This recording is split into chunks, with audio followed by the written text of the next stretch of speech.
What's up, y'all? Welcome back to another edition of Ralph in the Basement. Today, we're going to be talking about respect, which is extremely important for men, especially.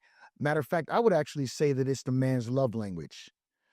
It's a real big difference, right? To women, love means respect. To men, respect means love. So there's a big difference and a disconnect on how we all process and what we think about it. And so let's go and dive into exactly what even respect even means, especially from a male's perspective, right? So for men, respect means trust. It's the ability to be able to let go and allow me to control things the way it needs to be done, knowing that I'm going to get it done and handle business the way I'm supposed to. The ability to be able to show up as a man, the man, because that's the whole reason why you get into a relationship with somebody anyway. You're supposed to actually get to a place to where you're like, man, I choose you. And because I choose you, I believe that you're able to give us the protection, the money, the finances, the resources, everything that we need in order for this family to be able to survive as well as thrive. And because I do that, I give you respect. And that respect is really what is necessary for a man to go out there and take action, you know? But the reality of it is, that's really what men need and crave. And it fuels us so that we can get up every single day and make it happen and get it out the mud. Because life is challenging. Life has its obstacles. Nobody really wants to get up for bed after bed every day and make it happen, but we do. And why do we do it? Because we make sure that we're taking the obligation and commitment that we provided in order to be able to provide for our family. But at the same time, that respect is what we need, you know? Respect is something that you want to make sure you feel. And I'm gonna give you a good, a better even explanation of exactly what respect means, right? So when I think about respect, for me personally, it's really telling me that, hey, you know what? I trust you, even though I can't see what may be happening, the decisions that you may be making, the moves that you need to make. I'm going to have blind faith because I know that you got it. Respect almost feels like, and I'm not trying to say that, I'm not trying to make this comparison to where men is God or above God or even equal to God. But I will say that man was created in the image of God. And so the way that you look and view God, you treat God a certain particular way. I don't care what's going on. Regardless, I may not necessarily understand everything that's going on, but I still honor you. That's exactly the what men actually want and they need in order to feel respected so that they can continue to go out here and actually make things happen. Because the reality is, a man's job is not easy to begin with. And every decision that's being made, you don't understand it, nor does it all of the time make sense. But there's a certain way that you need to carry a man to make sure that he feels good, even while he's learning, even through the mistakes, even through the challenges that they make, because nobody's perfect. Matter of fact, I always say the best training ground is when you actually make mistakes, and those are called learning opportunities or lessons, not losses. But you need those opportunities. And really, you know how well you're respected by how people treat you when you may make a mistake, when you make an error. So, one of the things about respect is when a woman gives you respect, a man actually becomes more vulnerable. That man actually gives you their heart. And it's something that we keep close to our chest anyway, because we typically don't allow people to get close to us to begin with. And so once a man does give you their heart, you have to treat it and care for it properly, because now we're at a place where we're vulnerable. And when we're vulnerable, that's also typically where we're our weakest.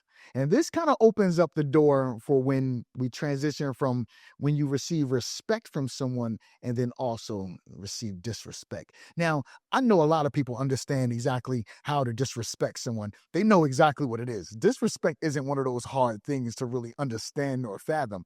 But let me tell you, a lot of people do it because you know what disrespect does? It actually puts you in a very, very emotional state, especially if it's done by somebody that you love. It's it's a challenging position to be in for any man. And that's why people need to guard their hearts as well as their actions and emotions the right way, because being in that particular place, a lot of people crash out.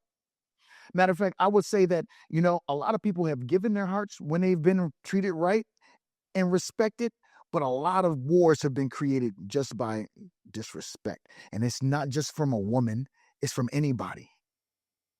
A lot of people are in jail because of disrespect.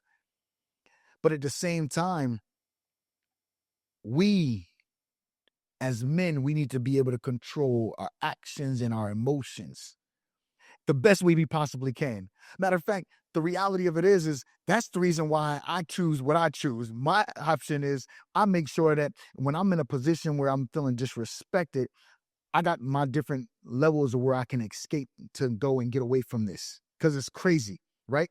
Now, there are a lot of things that I feel are extremely disrespectful. Let me go through a couple of them, right?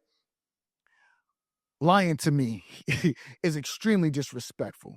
You know, first, we should be able to, if you're going to be with me and I'm going to have a relationship with you, there should never be an opportunity or a time that you lie about something that I should need to question exactly what the relationship is or how I look at you. That's a huge one. I would also say emasculation. Emascul Allow me to be the man that I need to be. I don't understand why women emasculate men because that right there drives me crazy. Allow me to do exactly what I say I was going to do. You know, I think a really, really big one for me, and probably a one that's probably monumental, is a woman bringing another man to speak about my relationship. I have a major problem with that. Major problem. And I understand what it is because the reality of it is you have some people that are actually advocates for you, but you got some other people that's here to destroy you. You got some people that's really here waiting for their turn. So you got to watch who you bring in and influence that you actually allow to be able to speak over your life, speak over your relationship, speak over your family, speak over your kids, speak over everything because we have to be able to protect ours. And so it's these things where you start opening doors that I would say allows the devil to come inside. But let me tell you something. It's extremely, extremely critical that you watch the levels and the areas of disrespect because it's too easy and people get too comfortable with it. Being called out your name is an area. Oh my God. This is something I got a zero tolerance for a couple of things, right? I have a zero tolerance for somebody cursing at me. You really don't have many times to go and do that junk. It's just something I just don't allow. And I've seen it happen in a lot of other people's relationships that I'm just like, wow, couldn't be me. I've seen so many people get disrespected before that it makes no sense. A man getting slapped, very disrespectful. Because a slap to a man, you might as well punch. I'd rather you punch me than slap me because that right there is like the utter sign of disrespect. No man is trying to get slapped. Like, you don't even deserve to be punched. I'm going to open hand you. Disrespectful. I've seen a lot of women crash out on men and they'll go and say stuff like, you don't do nothing. You don't provide nothing here. Why are you here? You don't provide no value. My last dude did it like this. Yo, every single thing there is disrespectful because once again, a man is supposed to be the king. You're supposed to trust him. They're supposed to be there to do the best job that nobody else has been able to do before. Because I believe that the thing about disrespect, once you allow that can to be opened, it's just going to get pushed open more and more and more. Because why not? It also gets to a place to where it starts to feel comfortable and feel good. Because as I mentioned earlier, disrespect is a very vulnerable place and it drives out emotion, especially in men. And so some people will say that it's the way that you push someone's buttons. But if you allow your buttons to get pushed and they know that that's it's going to trigger you, then how do you keep yourself from crashing out? I'm going to just say this. Men, we crash out way too much, you know? And I get it. I think as a man, you're like, hey, you know what? I could take anything. There's nothing that can happen that's going to move me, that's going to shake me. But the reality of it is, I don't think that we know how strong we are. We don't know as men what our breaking point is. We don't know exactly how far we can be pushed. But the reality is, once you start allowing certain things to happen and you're cool with it, it's just going to continue to happen. It's going to get worse, right? Just like everything else. I'm telling you, if you allow something to go for too long, it's going to break. I don't care what it is. Your car is going to break down on you. If you don't take care of your body and you allow it to go for a while, it's going to break down. Everything shuts down. But I think it's a mental game because everybody feels like they're so strong, but mentally we're not. And then all of a sudden you get to a place and you crash out. And let me tell you this, right? Crashing out is the scariest thing that a man can ever do, especially. And what makes a man crash out? A lot of the time is fueled by disrespect. You said the wrong thing or the right thing at the wrong time. And now all of a sudden you're gone, you lose it. And it can happen just that fast and you don't see it coming a lot of the times. A lot of men have went to jail because they've been pushed and they crashed out. They said, I can't take this shit. And it's over. And now, let me tell y'all something, right? Let me say something.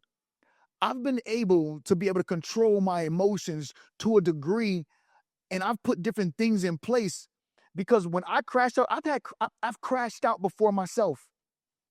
So I'm not saying that I don't crash. I've crashed out. And you know what I do when I'm ready to crash out? I go to Tampa.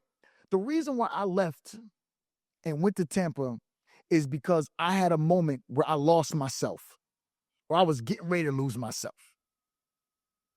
And I ran. I think it's the best thing that you can ever possibly do for yourself to protect who you are. Because at the end of the day, the worst thing that can ever happen to you is you go to jail.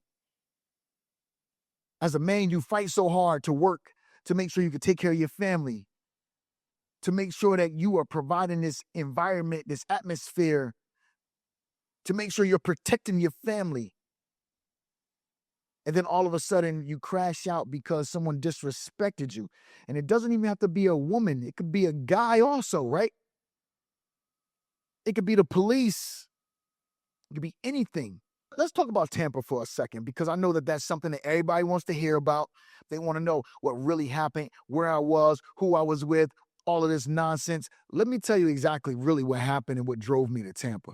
The reality of it is when I left and I went to Tampa, we weren't even on reality TV. So there weren't any cameras. I didn't even know how reality TV even worked. But Drew and I, we were having a business disagreement at the time. And so because of that, typically what I'll do is I'll say, all right, you know what, let's bring in somebody else to have a third opinion, to basically be able to see exactly which direction that we should go. And we've used many people. Sometimes we'll use marriage counselors or we'll use a business coach or we'll use different people to help us to navigate certain things if we may have a disagreement. It's just smart, right? And during that time, I was like, hey, listen, go and invite one of your people. Who would you like to go and use that has, a good business sense? And she mentioned one of her male friends. So I was like, no problem. We got him on the phone. We expressed and told him exactly what the problem was. And then Drew ended up going and saying some things that I felt was extremely disrespectful. And it actually exited from business and it started to go very, very personal. So personal to the point that this guy ends up getting to a place to where he says, you know what? I think y'all should just go and get a divorce. Y'all should just go and get a divorce and just go and get the paper signed, split the kids 50-50. Y'all should get the divorce. Now, for me, and I'm telling you, I'm intentionally not going there because I try not to put myself back in that space because it was a very dark place. It's a couple of things that I just do not tolerate as a man. And one thing that I have zero tolerance for is to have another man speak on my relationship. I have a zero tolerance to even allow somebody else to even come in unless I allow them to come in. I don't respect, and I'm just saying, me personally, I don't respect everybody from a relationship perspective. I don't allow everybody to be able to speak over my life or something I put together or something I feel God put together in that way unless I respect you, unless it comes to me to where it's like you are someone that I value in that capacity that I can get advice and guidance from. I felt that what he said was extremely reckless. I felt that he should have never ever been allowed to even do it, but it wasn't his fault. She allowed him the platform and opportunity to be able to come in and speak on my relationship, over our relationship. And I have a very big problem with that. So much so that I had to get away because I was at a breaking point and I wasn't going to lose myself. So I had told her, I was like, I got to go. I got to go away for a couple of days. I'll be back. And she said, okay. And I left. And then I returned home being the king that I am. I know where I went wrong. I should have told her exactly where I went, and there was nothing to talk about after that, right? There was no infidelity. There was nothing that actually happened. I took a moment to go and really talk to God, center myself, and I also showed her every single place I was. I was on the beach running at 2, 3 o'clock in the morning.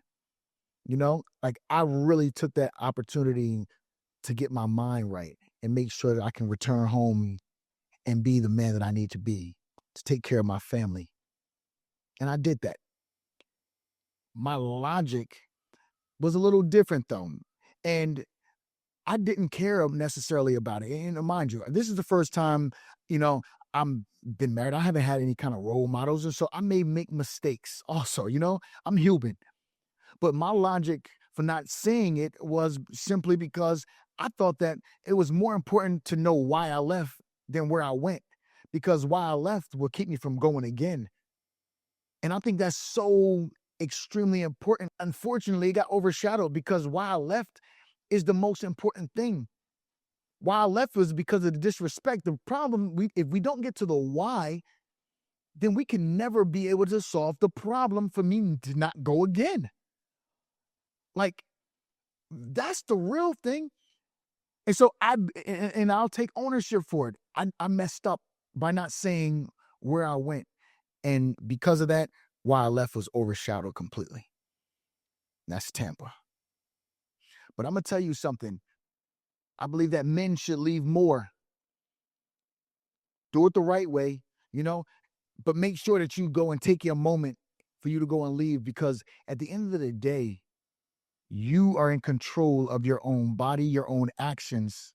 But the problem is that if you're triggered, you may have an out of body experience and react in a way that you probably would never even expected yourself to react. Just like a dog, you can only go and hit a dog so many times before he jumps and bites you.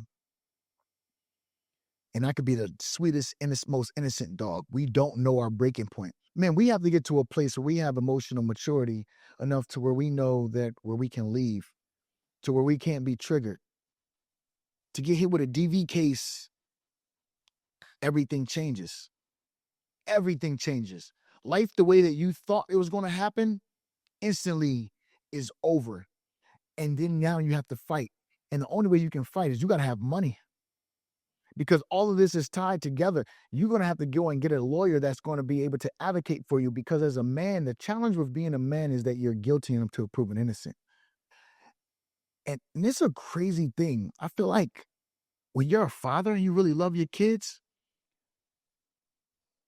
as an area of vulnerability, as a trigger, a lot of the times women use your kids against you to go and create that emotional pain for you, to push you there because that they know that that's going to hurt you. You know what?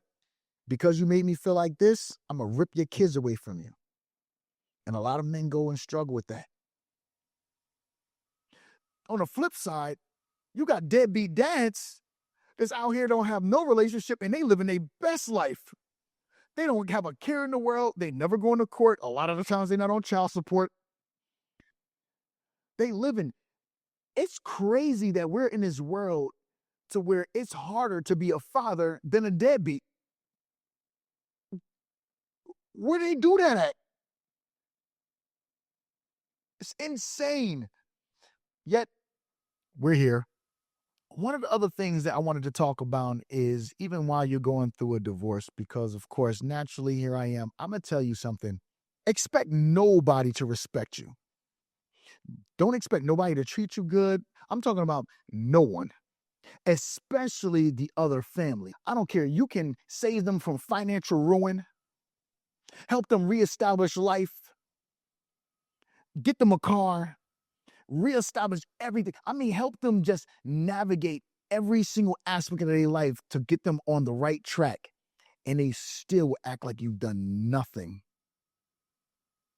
And they'll shit on you and disrespect you as if you're a piece of shit. I think that's probably the best way to say it, right?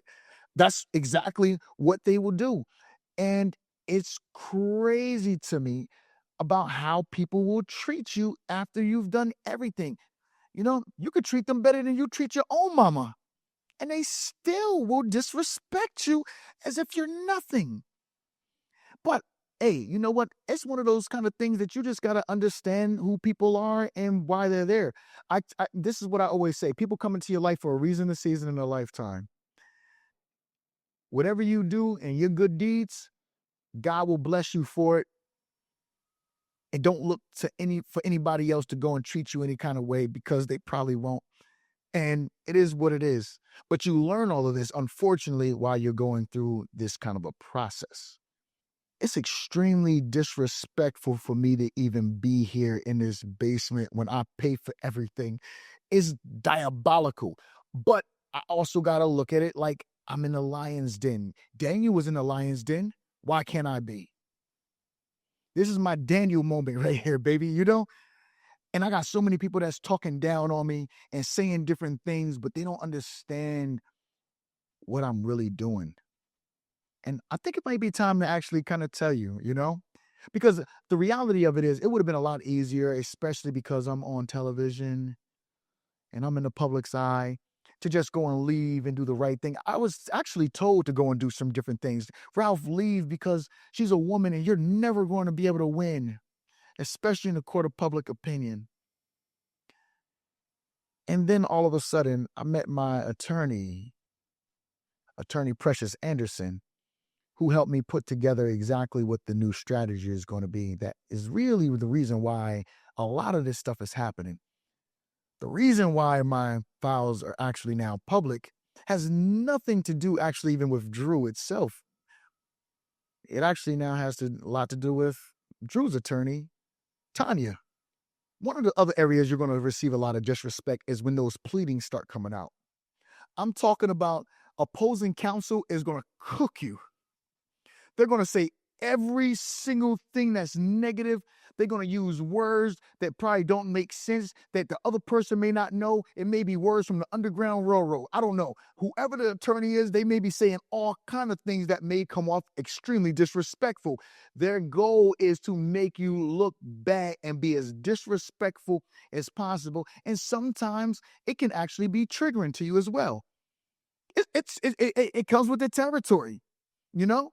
And so it's a strategy and a tactic, especially if things are public, to make you look bad, because, you know, there's two different courts, the court of public opinion and the court that really matters. The court that really matters is the one I only care about. But, you know, it is what it is. You guys are the court of public opinion. And yes, you guys are very opinionated, of course, obviously, right? But going through that process, it's really challenging sometimes to suck it up. Like, wow, I can't believe you would say such a thing like that to me. That hurt. I thought we were in a better place. I didn't think that you would do this. You know, you would just have things just landing at your front door. You can, matter of fact, be in a good place. I could actually be laughing and joking, and all of a sudden, one day, you get an email. You know what I'm saying? The next 5 minutes, you get an email landing in your inbox that's whooping your ass. And guess what? You're going to have to eat it and just be like, all right, and do a state change. Think of happy thoughts, happy thoughts, happy thoughts, you know, and then come back I'm like, all right, cool. It is what it is. It comes with the process. That's why they're there. Attorneys are there to make sure that you get the respect that you need from the other side. And that's with the kids as well as with your personal property and whatever it is that you might have built together. That's exactly what the attorney's job is. And it's very critical to have them in the event that you can't make decisions on your own. If there's too much disrespect, you need an attorney to make sure that you are respected and taken seriously. And so that's why they do it. So attorneys have play a very crucial role. I've been with 3 attorneys so far. So I'm on my 3rd attorney. Right now I have attorney Precious Anderson, and she's amazing, to say the least. She's amazing. And she's also making sure that I'm getting the respect that I need. She's doing things that other attorneys probably might have been a little more timid to actually go and do, because there's things that need to happen and should happen to make sure I'm represented correctly. And so even one of the areas that I needed extra help on is even keeping other attorneys being respectful of their position and making sure that they stay in line and don't do things that breaks the law. For instance, one of the things that we have that everyone has, especially in the state of Georgia, is a mutual restraining order. That means that basically you can't touch any financial assets. You can't move money all over different places. You just can't do things. You can't dissolve businesses. It's just a lot of stuff that you just can't do. Basically, you got to make sure everything is status quo because they want things to be fair and equal. They don't want anybody to go and do things that's unjust as well as, not fair to the family. At the end of the day.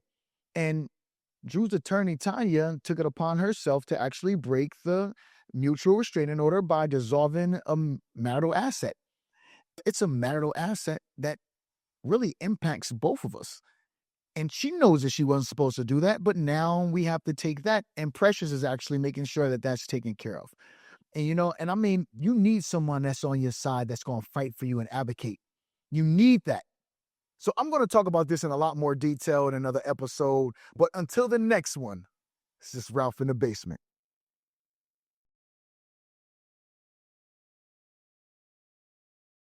Make sure y'all like, comment, and subscribe. This is Ralph, and I'll catch you in the basement.